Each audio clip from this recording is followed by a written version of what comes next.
natural, es decir, de AMG-NB, dice, debido a las bajas temperaturas que se presentan en Estados Unidos y el norte de México, se ha tenido que restringir el suministro de gas natural vehicular en todo el territorio nacional. El desabasto generalizado de gas natural en México es una situación excepcional que no se presentaba desde finales del 2007. Lamentamos esta situación y nos solidarizamos. Apoyamos las medidas de urgencia que se requieran para reactivar el suministro de gas natural y solicitamos abrir el diálogo entre el gobierno federal y la iniciativa privada.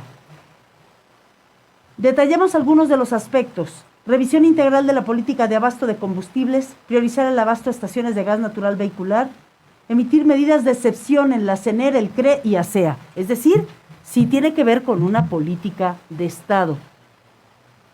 El tema es, hace ratito les contaba qué pasó, porque hasta me tocó hacer un reportaje con la llegada de gas natural para domicilios en el centro del país. ¿Consideran que aún el acceso, el definir política de Estado, el definir grandes inversiones de gas natural, que es más barato y que es más sustentable, tiene resistencias políticas? Mira, yo pienso que esto es un tema pues, de muchas aristas. Uno de los temas es por lo menos desconocimiento del segmento, por ejemplo, o del producto tal vez. Como bien mencionaste hace unos minutos, ustedes que están en el medio, por ejemplo, no tenían conocimiento porque, como mencionaste, esto es un mundo interesante y apasionante realmente, que es nuestro mundo, y estamos orgullosos de pronto de poder estar con ustedes hoy para explicarles. Pero consideramos que el gas natural particularmente ha crecido. Sin embargo, reitero, esto es nuevo. En ciudades como Ciudad Juárez, como mencionábamos, o en ciudades como Monterrey, que conocen el producto hace 80 o 120 años, como mencionamos, caramba, se ha desarrollado de una manera casi que natural. Pero cuando cuando no tenías este combustible, pues tenías que utilizar lo que tenías. Hoy el desarrollo ha sido bien interesante, reitero, y la canasta energética está creciendo cada día más. Ahora, justamente uno de los temas que nosotros queremos una mesa de diálogo para decirle al gobierno federal es: levantamos la mano, somos parte de la solución, queremos participar de una manera abierta, clara y transparente en el desarrollo, tenemos el firme interés. Lo único que pedimos es: ayúdenos a agilizar las autorizaciones, los permisos, para poder de una manera dinámica ampliar las infraestructuras que tenemos que invertir en diferentes temas. Entonces, hay tantos frentes, que hay tantas oportunidades de optimizar, de buscar eficiencias energéticas, y por eso estamos diciendo, si podemos hacer una revisión abierta, tranquila, transparente, por ejemplo, de cómo está la producción nacional, porque hay muchas fuentes que por lo menos podemos mejorar en la producción nacional, por ejemplo, muy particularmente la política de almacenamiento que mencionábamos hace un minuto, en la cual podemos crecer el almacenamiento muy fácil, haciendo inversiones en las cavernas, por ejemplo, o política de distribución. Entonces, sí es interesante que hay oportunidades, porque no está escrito, y acuérdense que cambiar la canasta energética de un país no es de un día para otro, porque también hay algo importante: las normas, las políticas. No existía, digamos, tampoco en el caso particular de algunos energéticos, somos nuevos, no existían normas, por ejemplo, las estaciones multimodales para gasolina, por ejemplo. No existían normas, porque hay una norma 05 para gasolina, una norma 010 de gas natural, pues no existía una norma que se pudiera utilizar para ambas combustibles en una estación. Entonces, a ver, Andrés, perdona que te interrumpa. ¿Esto entró en las discusiones del nuevo Tratado de Libre Comercio, el gas natural? Perdón, no entendí la pregunta, no la escuché. Perdóname. ¿Esto entró en las negociaciones del Tratado de Libre Comercio? Por ejemplo, cuando hablas de normas y políticas. Perdón, hay una norma internacional para almacenamiento y distribución de gas natural. México ya las adoptó, es parte del TLC. Un poco enriqueciendo lo que tú nos estás platicando. No, yo estoy mencionando las normas mexicanas, sí, que ya en México traemos normas. Exacto, claro, pero digamos dentro de este intercambio comercial, en el que también entraría el gas natural, ¿esto se discutió? Bueno, no, yo no estuve en esas discusiones, pero sí está claro de que se están adoptando políticas nacionales que ya existen, inclusive internacionales, digamos, de alguna manera se hablan entre ellas también. O sea, realmente el tema de política, pues más bien de normas digamos, lo que hay vigente en México nos permite desarrollar. Pero hoy, o hace unos meses atrás, o unos años atrás, no existían normas que en un momento hubo necesidad de desarrollar, inclusive las mismas autoridades, al tener nuevos productos, nuevas aplicaciones, pues de pronto por desconocimiento de los funcionarios que entraban nuevos, etcétera, hubo necesidad de ir. Y tenemos un caso muy interesante que nos tiene muy contentos, particularmente, por ejemplo, la ASEA, que es la Agencia de Seguridad y Ambiente federal. Digamos, hace un par de años, en el 2019, hicimos un ejercicio muy interesante, 79 funcionarios de la ASEA, del director general en ese momento hasta todas las áreas funcionales, hubo 79 funcionarios que durante 10 días tuvimos una capacitación en temas que era el gas natural, los ductos, o sea, hablamos del desarrollo del sector, de los diferentes productos, de las aplicaciones, y yo les digo sinceramente, ha habido una interesante respuesta de parte de la agencia, por ejemplo, porque ya conocen el producto, ya hay capacitación, hay diálogo, o sea, es supremamente interesante y es lo que pedimos, y como digo, porque el gas natural somos un sector aplicado, somos un sector que pedimos permiso y no pedimos perdón. Es preferible ser aplicado y de diálogo directo con las autoridades porque queremos que crecer juntos con las autoridades federales y para el beneficio de todos los mexicanos. Hace rato aquí, por ejemplo, complementando un poco lo que comenta Andrés, la industria del gas natural vehicular es muy incipiente en México. O sea, como comentaba, hay casi 60,000 vehículos convertidos a gas natural, cuando otros países como Argentina tiene más de 2 millones, Brasil más de 1.600.000, etcétera, ¿no? Entonces, es incipiente. Entonces, lo que queremos hacer nosotros es desarrollar la industria, porque tiene un beneficio muy grande para el transporte público principalmente, o el transporte de servicios. Entonces, si logramos trabajar con gobierno para que podamos acelerar el desarrollo de la industria, esa es parte de la gran oportunidad que existe para que el gas natural vehicular participe en más vehículos y entonces haya una mejora en el transporte público, en el transporte de mercancías también, etcétera, ¿no? Entonces creo que, por ejemplo, Ramón en Ciudad Juárez maneja con el gobierno una flotilla importante y genera pues, ecología, genera ahorro, etcétera. Entonces es tan bondadoso que verdaderamente es una gran oportunidad el poder aprovechar este crecimiento de la industria, ¿no? Sí, un comentario. Y aquí Andrés nos puede ilustrar un poco a lo que se refiere de ir de la mano con las autoridades. Por ejemplo, ahorita en México, para poner una estación de gas natural, tienes que toda la infraestructura, una de gasolina aparte. Ahorita nos puede platicar, porque es interesante, Andrés, en Colombia, en una sola infraestructura, tú puedes cargar diferentes combustibles. El usuario es el que decide. Y claro, el gas natural tiene las ventajas que hemos mencionado.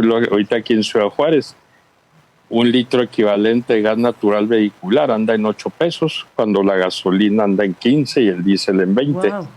Pero aquí a lo que me refiero, Andrés nos puede platicar de esas instalaciones en Colombia y en otras partes de Sudamérica, donde tú puedes cargar en una sola infraestructura diferentes combustibles. Y antes de entrar en detalle a eso, sí me gustaría insistir en lo que yo les preguntaba hace rato sobre el impacto que puede tener lo que está ocurriendo en Texas. Y se los pregunto por esta razón, porque la secretaria de Economía, Tatiana Cloutier, advirtió que la afectación en el abasto de gas natural de Estados Unidos a México podría ser mayor si no se trabaja en conjunto con los Estados Unidos. Es decir, ustedes que están en este sector incipiente en el caso del uso para automovilistas, ¿qué comentario nos podrían hacer al respecto?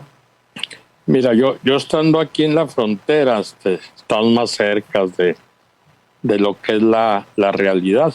Sí.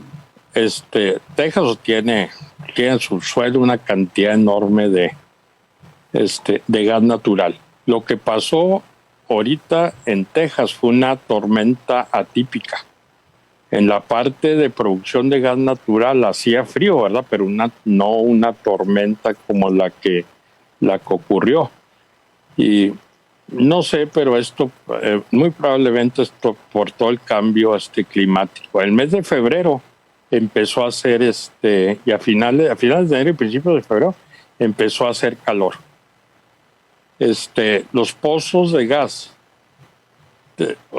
trabajan para abastecer, hay poco almacenamiento, inclusive también en Estados Unidos, entonces los pozos los pararon. Vino la helada fuertísima y los ductos empezaron a acabar lo que es su presión y su almacenamiento y batallaron para arrancar los pozos, se congelaron los compresores, etcétera, y batallaron. Y los ductos prácticamente llegaron a niveles críticos. Es la información que tenemos y lo que vivimos aquí en la frontera. Oye, Ramón Martínez, director general de Gas Natural de Juárez. Pero tú en la frontera, ¿habías vivido una situación en la que es posible que no les abastezcan de gas natural en 4 o 5 días? ¿Y cómo se prepara la industria, por ejemplo, de la manufactura? Creo que Ramón se volvió a congelar, pero déjame comentar. Sí, perfecto. Enrique Taracena, director de NatGas. Adelante, Enrique. Sí, ya estamos sufriendo. En el caso de nosotros, nuestros amigos los taxistas están sufriendo. ¿Por qué? Porque los ahorros que tenían, como terminaba su día, digamos, pues ya no está funcionando. Entonces ellos dicen, ¿sabes qué? Mejor voy a dejar de operar el taxi porque ya no me conviene, ¿no? ¿Sí? Entonces, no nos había ocurrido. NatGas nació en 2013, fue su primera estación de servicio y nunca nos había ocurrido algo así. Entonces, es totalmente atípico. Entonces, ¿qué pasa? Que en una industria que está naciendo y ocurre un corte de este tipo, pues sí, los usuarios comienzan a desconfiar si esto va a ocurrir continuamente o no. Entonces, como comentó Ramón, esto fue, pues sí, iniciado por un mal tiempo, una tormenta perfecta, como quien dice, y México no estaba preparado con inventarios para poder aguantar, digamos, estos días, ¿no? Entonces, estamos sufriendo todos.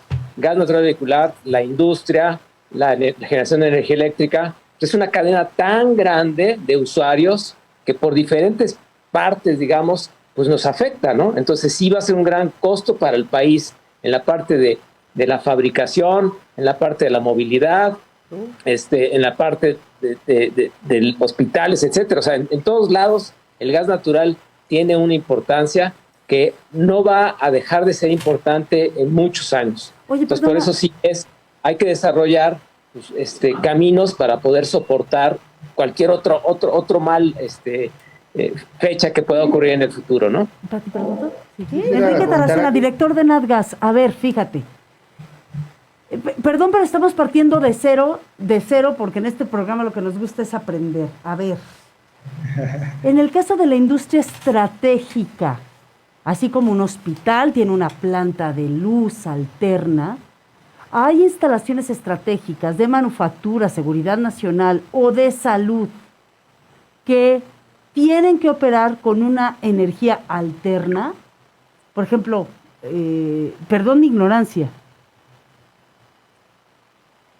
Bueno. Hola. Sí, ya me volví a conectar otra vez. Perfecto, Ramón. Adelante, Enrique. Déjame explicarte, o sea, el gas natural es un fluido, o sea, a final de cuentas, todo está en gasoductos, a diferencia de la gasolina que se transporta por otros medios. El gas natural está en línea, entonces nosotros lo recibimos, lo comprimimos y lo entregamos a los clientes. Al igual, en la generación de energía eléctrica se recibe como un fluido, como el agua, digamos. 14 años, y en ese momento se tomaron medidas de mitigación, importantes medidas, muy particularmente en ese caso se desarrolló un plan de crecimiento de ductos, prácticamente subió en 80%, 90% los ductos, de 11.000 kilómetros pasamos a cerca de 20.000 kilómetros, pero no es suficiente, más otra serie de medidas que se tomaron, redundancia del sistema, etcétera. ¿Qué está pasando hoy? Desafortunadamente, la fuente más importante de ingreso de gas son las fuentes de Texas. Y es lo que está pasando en esa zona de Texas. Pasó lo que estamos mencionando y lo que mencionaba Ramón. Pero la buena noticia es, pues hay otros ductos, justamente con el plan de crecimiento que se terminó y se está implementando. Hay unas fuentes de gas natural que vienen del estado de Arizona. Entonces, hoy, ¿qué está pasando hoy? Traemos gas natural de Arizona. Hay un ducto muy grande que está, por ejemplo, entra por la zona de Sasabe, Puerto Libertad, Mazatlán, Sinaloa, que va por toda la costa oeste del país. Pero esa es una fuente de la zona de Arizona. Todos los demás, todo lo que viene a Ciudad Juárez, hasta inclusive Guadalajara, que es el nuevo ducto del Guadalajara, más toda la zona que baja, pues todo hasta el centro del país, son fuentes que vienen de Texas. ¿Qué está pasando? No se habla, o digamos, no se conecta, o no existe todavía una interconexión entre los ductos de